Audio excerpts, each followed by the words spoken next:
aklat na ito ng kautusan ay huwag mahiwalay sa iyong bibig, kundi iyong pagbulay-bulayan araw at gabi, upang iyong masunod na gawin ayon sa lahat ng nakasulat dito.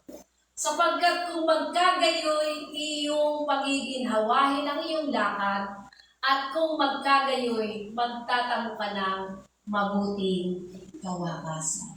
Uulitin ko, ang sabi rito, ang aklat na ito ng kautusan ay huwag mahiwalay sa iyong bibig. Anong sabi? Huwag mahiwalay sa iyong bibig.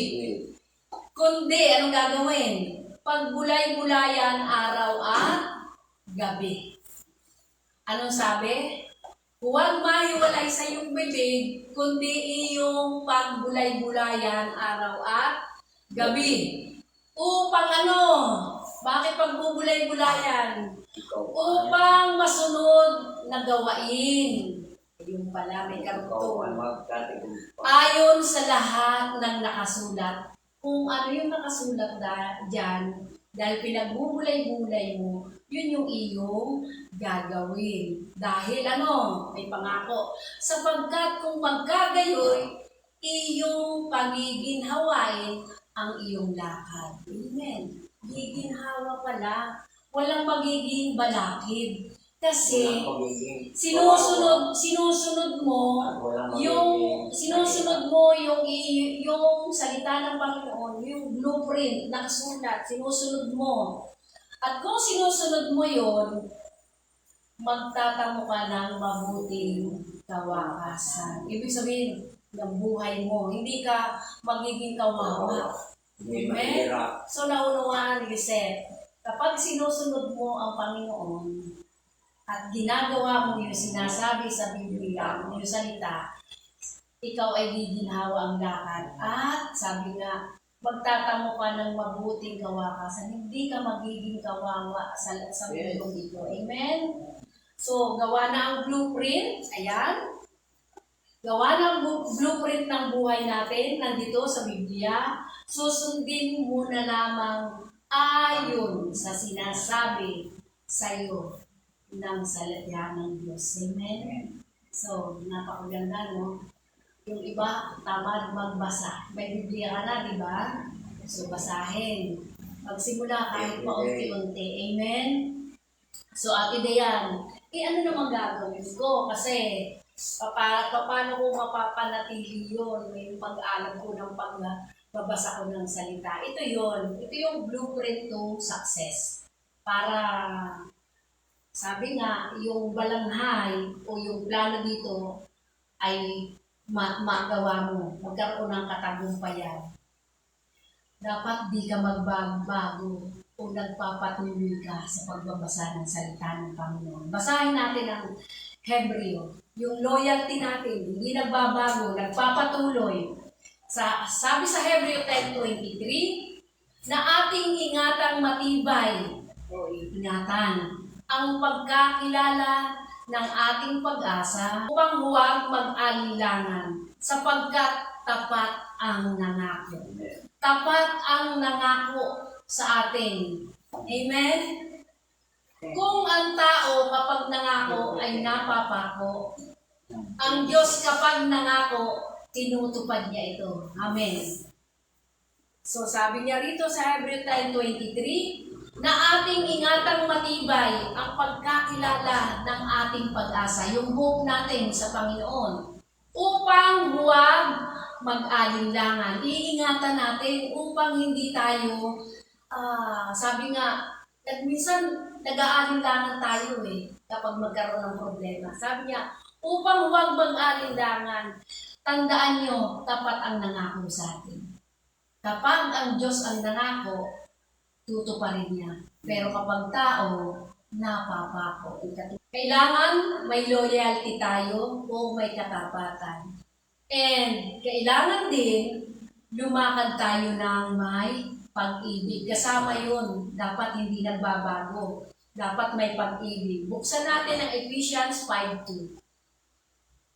Sabi rito, habang hinahanap nyo, at magsilakad kayo ng may pag-ibig, gaya rin naman ng pag-ibig ni Kristo sa inyo. At ibinigay dahil sa atin ang kanyang sarili na hain at handog sa Diyos upang maging samyo na masarap sa amoy. Ayan, ibig sabihin, kung ano ang pag-ibig ng Panginoon, dapat ganun din tayo. Ang pagmamahal ng Panginoon, hindi yun nagbabago. So, dapat ganun din tayo. Kasi yun yung nasa blueprint, yun yung plano ng Panginoon, yun ang dapat nating sundin. Amen? So, kahit ano pa man yan, hindi natin sila susumbatan dahil kailangan lagi tayong may pag-ibig. Next. So, ang una, dapat hindi nagbabago at tayo ay dapat nagpapatuloy at lumalakad ng may pag-ibig. Pangalawa, 3 lang to, madali lang tayo. Kailangan nagpapatuloy at may kagalakan sa kanyang salita. Amen. Kasi kung hindi ka nagpapatuloy at may kagalakan, hindi mo bubuksan ito. Sasabihin mo, diyan ka na lang, Lord. Bukas na lang kita babasahin. Ay, nakakalimutan na naman. Lord, bukas na uli akong magbabasa. Hanggang dumating ang linggo, doon lang nabuksan. Sabi inalika mo ka na pala. Amen? Dapat hindi. Dapat nagpapatuloy sa pagbabasa at may kagalakan sa kanyang salita. So, 4 na beses sinabi sa New Testament yung dapat nagpapatuloy. Yun ay sa Roma 12:11, 2 Corinthians 8:16, Hebrews 6:11, isunlat nyo na lang, and 2 Peter 1:10. Inulit yan 4 na beses sa New Testament. Pero pagtuunan natin doon sa Hebreo 6:11. Sige, buksan natin. At dinanasan namin ang bawat isa sa inyo ay magpakita ng gayon din sikap at ikalulubos ng pag-asa hanggang sa katapusan. Ibig sabihin, ninanais nila Pablo na ang mga kapatid ay magpatuloy sa pagbabasa, pagbulay-bulay ng kanyang salita. At dapat mayroon din kagalaka katulad ng nakasulat sa Awit 37 verse 4. Magpakaligaya ka naman sa Panginoon. Ibig sabihin, tingnan nyo naman, magpakaligaya ka naman sa Panginoon at bibigyan ka niya ng nasa ng iyong puso. Amen? Ibig sabihin ng tao nalulungkot talaga. Pero sinabi rito, Awit 37 verse 4, magpakaligaya ka naman sa Panginoon. Inuutosan tayo, magpakaligaya tayo sa Panginoon. Upang bakit? Bakit tayo magpakaligaya? Dahil alam natin, ibibigay ng Diyos ang nasa ng ating puso. Amen? So kapag tayo pala ay nagpapakaligaya sa Panginoon, maaasahan natin yung pangako niya. Sabi nga niya, kapag siya nangako, dapat yung nangako, katulad ng sinabi kanina, dapat ang nangako sa atin. So kung nagpapakaligaya tayo sa Panginoon, di tayo nalulungkot sa mga bagay-bagay, kung ano nangyayari sa kapaligiran mo, kung may problema ka man, ibibigay ng Diyos ang nasa ng puso mo. Anong nais mong mangyari sa buhay mo, Lisette? Maging nurse, makatapos, makapunta sa Amerika. Magpatuloy ka sa Panginoon. Amen? Ikaw yung nag-iisa, sabi nga, na nakita ng Diyos ang puso mo. Ibibigay ng Lord yan. At ang iyong mga magulang, hindi niya paghihirapin upang maabot mo yung pangarap na inilagay ng Diyos sa blueprint ng buhay mo. Amen? Dahil ang kanyang salita na blueprint ng buhay mo ay hindi mo nalilimutan. Amen? So, magpatuloy ka sa Panginoon. Amen? So, pangatlo. Nandun na tayo sa pangatlo. Paiksi lamang ito mga anak. Hindi magtatagal.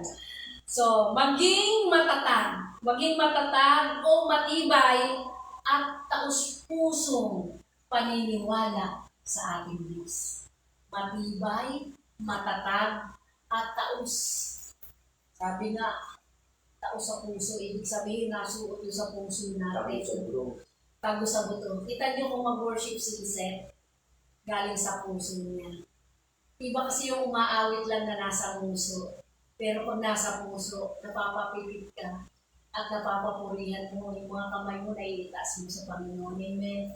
So, alam na alam natin, ang nagpapaawit kung meron siya, kung tago sa puso niya, yung inaawit ng Panginoon. Amen. So, salamat sa Lord sa buhay ng ating kapatid na yan. So, maging matatag, matibay, at taos-puso paniniwala sa salita ng Diyos. Dapat yan. Tingnan natin sa pagiging matatag o matibay sa Micah 6:8, lumang tipan. Sabi rito, sa kaniyang ipinakikilala sa inyo, o tao. Ayan ang sabi. O tao, kung ano ang mabuti at ano ang hinihingi ng Panginoon sa iyo. Ano ba ang hinihingi ng Panginoon sa iyo? Amen. Ano ba ang hinihingi ng Panginoon? Micah 6:8. Praise God. Micah 6:8. Sabi rito, kaniyang ipinakikilala sa iyo, o tao, kung ano ang mabuti at ano ang hinihingi ng Panginoon sa iyo. Ano ba yung hinihingi ng Panginoon sa iyo? Gumawa ng may kaganapan. Ibig sabihin, gagawin mo to ng ginagawa mo para sa Panginoon. At ibigin ang kaawaan at lumakad ng may kababaan na kasama ang iyong Diyos. Kasama ang iyong Diyos. Amen. So, sabi nga, kung ginagawa natin, gagawa tayo, dapat bukal sa ating puso ang paggawa. Kung may ministry kang hinahawakan, katulad ng music ministry, hindi na kailangan ipagtulakan, pumarito kayo para mag-practice. Ikaw na mismo, may kaganapan na nangyayari sa iyong puso upang mag-practice, umawit sa Panginoon. Kung ikaw naman ay tagahayo, tagapanalangin, may dala kang manalangin sa Panginoon. At iniibig mo yung kaawaan, yung kahabagan ng Panginoon. At lumalakad ka at may kababaan ang loob. Hindi ka nagmamalaki dahil nagagawa mo ito. Dahil ginagawa mo ito dahil sa Panginoon. Amen? So, dapat ganon. Micah 6:8. Tingnan naman natin sa Hosea 6:6. Sabi rito, sapagkat ako'y nagnanasa ng kaawaan at hindi hain. Ayan. At ng pagkakilala sa Diyos, higit sa mga handog na susunugin. Yun ang sabi ni Hosea. Ninanais niya ang kaawaan, hindi yung hain. At pagkakilala sa Diyos. Dapat yun ang nasain natin. Hindi yung blessing. Bakit tayo susunod? Dahil sa blessing? Hindi. Dahil nandun na yun karugtong na yun. Kapag tayo sumunod sa Panginoon, may blessing na. Kaya dapat ang ating Hosea 6:6. Kaya dapat ang i-desire natin is yung tayo ay pag nasaan natin yung kaawaan ng Panginoon, kahabagan ng Lord. Amen? Dapat yun ang ating ninanais. Kasi yung mga handog na yan, kung maghahandog ka, may pagmamalaki pa. Dapat pag naghahandog, ay galing sa puso. At yung kahabagan, kaawaan ng Panginoon ang sinisip mo, kaya ka nakakapaghandog. Sabi nga sa English dito, for I desire mercy and not sacrifice, and the knowledge of God more than burnt sacrifice. Ayan, ang ninanais ni Hosea ay magkaroon siya ng karunungan ng Panginoon, kaawaan. Hindi yung hain na dadalhin mo dahil magpamalaki ka, meron ka. Meron kasi nagkakaloob dahil sobra lang. Pero hindi out of love na galing sa Panginoon. Unang-una yung ating sarili. Dapat natin ihandog. Haing buhay at handog sa Panginoon. Amen? Amen. So, tingnan din natin sa Hebreo 10:22. Kailangan merong taos-puso tayong laging lumalapit sa Panginoon. Sabi rito sa Hebreo 10:22, tayo'y magsilapit ng may tapat na puso. Ayan, tapat na puso. Sa lubos na pananampalataya. na ang ating mga puso'y winiwisikan mula sa isang masamang budli. Ito palang ating puso'y winiwisikan ng masama eh. Nagkakaroon ng mga kaisipang hindi maganda. So, at ang nais dito at ang ginagawa ng Panginoon kung tayo lalapit, mahugasan ang ating katawan ng dalisay na tubig. Ano yung dalisay na tubig? Yung salita ng Panginoon. Yun lang naman talaga eh.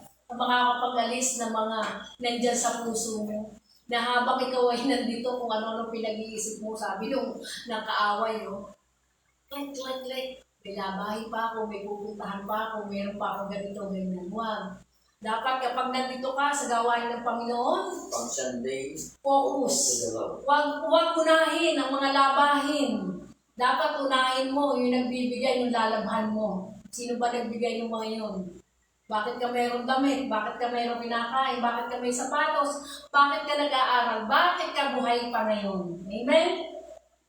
Dahil yan sa Panginoon. Yun ang dapat unahin. Okay? So, kailangan taos-puso ang paglapit natin sa Panginoon. Ang verse na ito ay nag-i-encourage sa atin ng pagkakaroon ng mabuting puso. Amen? Kailangan yung puso natin laging maayos sa harapan ng Panginoon. Sa lahat ng ating gagawin, hindi lang sa pag-awit, lalo higit sa pagsamba sa Panginoon. Tandaan mo kung sino ka noon nung imit ka ng Panginoon. Nung imit ka ng Panginoon, anong klaseng tao ka? At anong klaseng tao ka ngayon? Amen? Maiisip mo, at dyan mo mapagbubulay-bulay, bakit kailangan mo na taos-puso kang sumamba sa Panginoon? Amen? Dahil yung pusong yan, binago ng Diyos. Bakit ka nakaupo dyan? Bakit ka umaawit sa Panginoon? Dahil yung pusong yan, binago ng Panginoon. Amen. Dahil saan?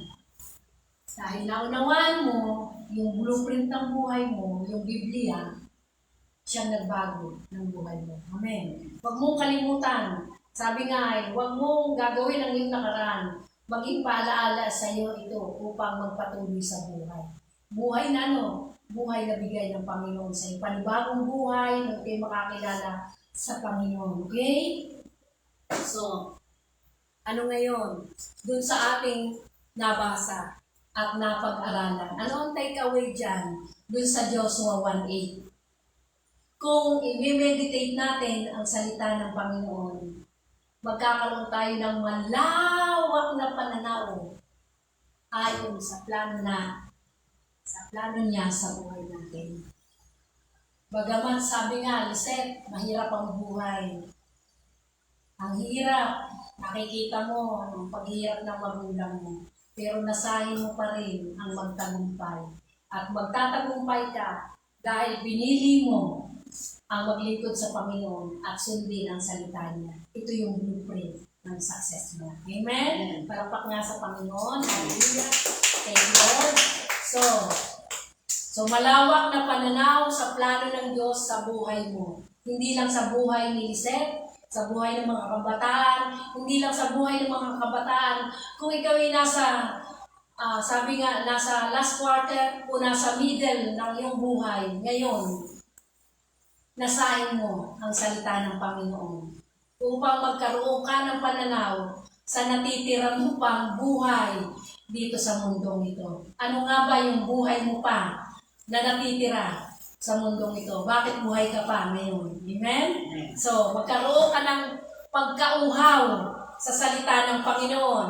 Kailangan gusto mo lagi ang nagbabasa ng salita ng Diyos.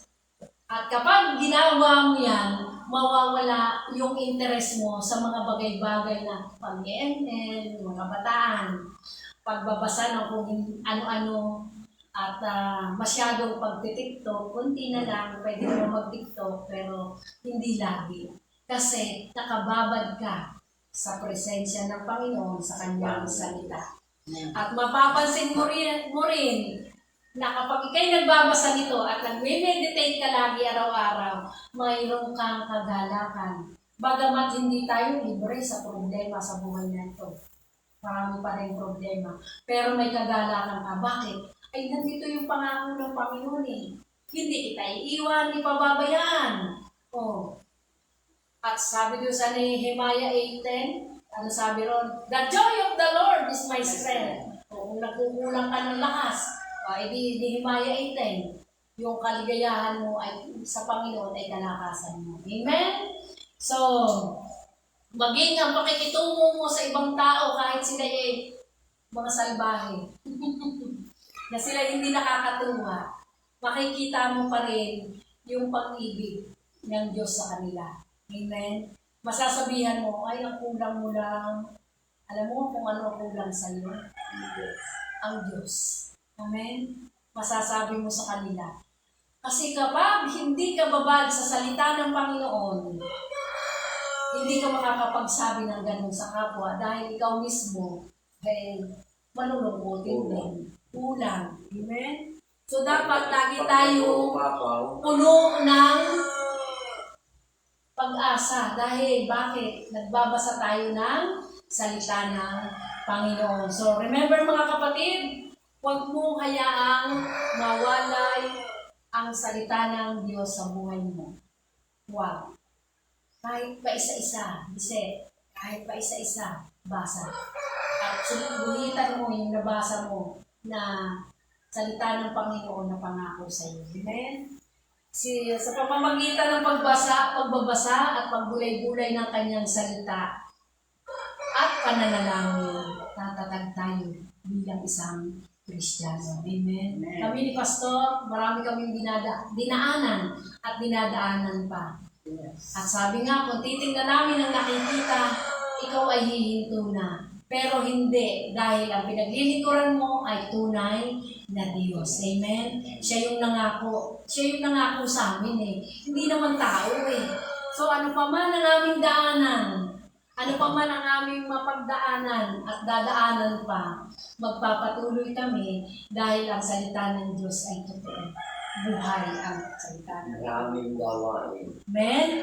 So sa Juan 10:10, sabi ron, yung kaaway ito. Kung bakit siya pumunta rin. Kaya lamang pumunta dito ang magnanakaw ay upang magnakaw, nakawin yung kagalakan mo, pumatay, patayin yung pangarap mo, at magwasak-wasakin ang buhay mo. Ngunit, sabi ni Jesus, naparito ako upang ang mga tupa, ang turing sa atin ng Panginoon, magkaroon ng buhay at isang buhay na ganap at siya. Gusto mo ba yun? Gusto mo ba yun? Gusto niyo ba yun?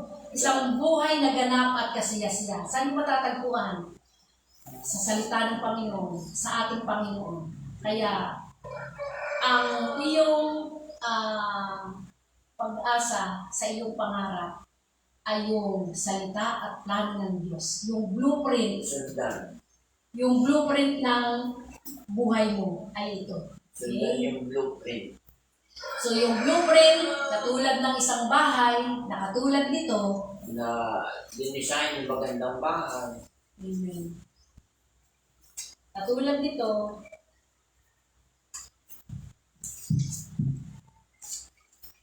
iyan ay may pundasyon. Ang pundasyon natin, kung tayo, hindi tayo bahay, di ba?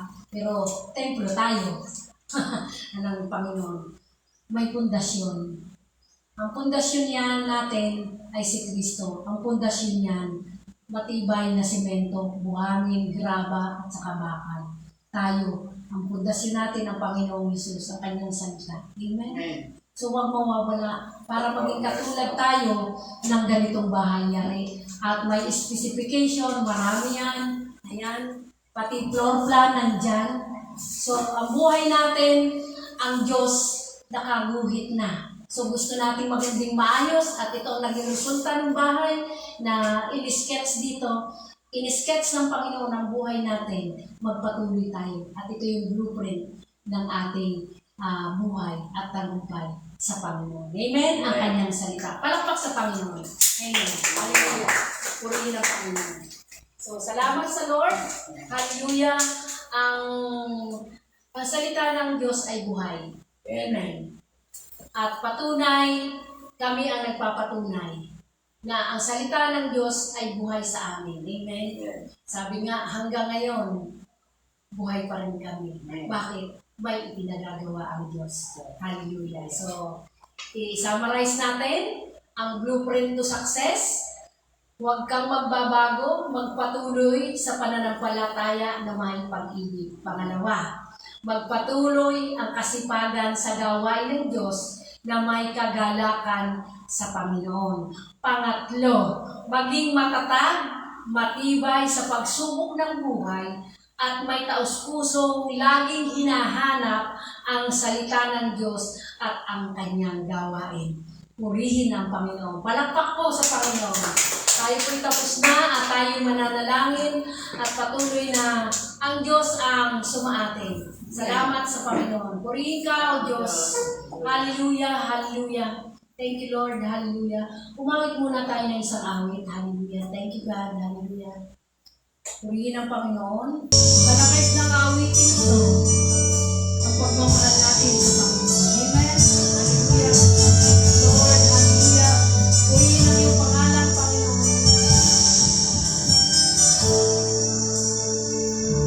Meron naman ako sa iyong buhay. Hindi paglakay, lahat sa'yo'y ibibigay. Ngayon naman sa'kin, isang taglay, halaan bawat saglit. Upang ibigin ka nang walang humpay. Dahil lahat na hindi napapagal sa pag-alon, puso ay sa'yo nagmamahal. Sa habang panahon, natatanging kayamanan ko'y ikaw ay sambahin. Wagas na pagsintay iyong dinggin, kalakip na awitin. Yes, Lord, hallelujah. Kung meron lamang akong sariling buhay. Yes, Lord, hallelujah. Di pagkakay, lahat sa'yo'y ibibigay. Ngayon pa man sa'kin, nag-iisang taglay, ilalaan bawat saglit. Upang ibigin ka nang walang humpay. Gaya ng dagat na hindi napapagal sa pag-alon, puso ko ay sa'yo nagmamahal. Sa habang panahon, natatanging kayamanan ko'y ikaw ay sambahin. Wagas na pagsintay iyong dinggin, kalakip ng awitin. Gaya ng dagat na hindi napapagal sa pag-alon, puso ko ay sa'yo nagmamahal. Sa habang panahon, natatanging kayamanan ko'y ikaw ay sambahin. Wagas na pagsintay iyong dinggin, gaya ng dagat na hindi napapagal sa pag-alon, puso ko ay sa'yo nagmamahal. Sa habang panahon, gaya ng dagat na hindi napapagal sa pag-alon, puso ko ay sa'yo nagmamahal. Sa habang panahon, gaya ng dagat na hindi napapagal sa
namin, Panginoon.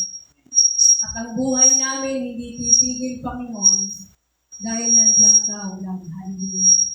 Diyos, magampanan namin ang sinasabi mo sa blueprint ng buhay namin. Amen. Hallelujah. Sumunod kami sa nais mo, Panginoon, sa iyong salita, O God. Huwag kami manghihinawa sa iyong gawain. At patuloy, O Diyos, nandyan ang pagsama at pagdamay mo sa amin. Amen. Ama, salamat sa kalakasan ng galing sa iyong salita.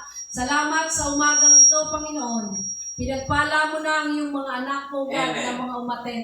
Higit ang pagpapala mo. Hallelujah. 100% Panginoon, na pagpapala ang kanilang nakuha, Panginoon, sa umagang ito, Panginoon. Dahil pinili nila na sumamba, umawit, at magbulay-bulay ng iyong salita sa oras na to, Panginoon. Lord, sa mga nasa online, Panginoon, ang mga nakikinig, O Diyos, patuloy pagpalain mo sila, Panginoon. Patuloy na ang iyong salita ay tumingo sa kanilang puso. At patuloy, Panginoon, na hangarin nila na ikaw ay makapiling na sa iyong salita, O God. Lord, salamat sa Biblia kaloob mo. Salamat sa malayang pag-titipon, Panginoon, sa bansang Pilipinas. Salamat sa salita mo na may ihayag, Panginoon, ang walang hadlang sa Pilipinas, Panginoon. At sa ganitong gawain, O Diyos, hallelujah. Salamat, Panginoon. Salamat sa bawat pamilya, sa bawat isa sa Panginoon, na mga iyong mga anak. Salamat, salamat. Patuloy ka, Panginoon, na ikaw po, O Diyos, ang sumama sa amin, sa bawat. At hindi mo sila pagkukulangin sa kanilang mga pangangailangan sa buong isang linggo. Hanggang sa muli, Panginoon, ang pagparito namin sa iyong panambahan, O Diyos. Patuloy, Diyos, ang buhay namin ay ikaw ang mag-iingat, Panginoon. Ama, salamat ang mga bata na papasok, Panginoon. Patuloy, O Diyos, samahan mo sila. Walang masama, Panginoon, ang mangyayari sa kanila. At ang lahat ng kanilang pangangailangan, O Diyos, ay pinagkaloob mo na sa kanilang mga magulang. Ama, salamat.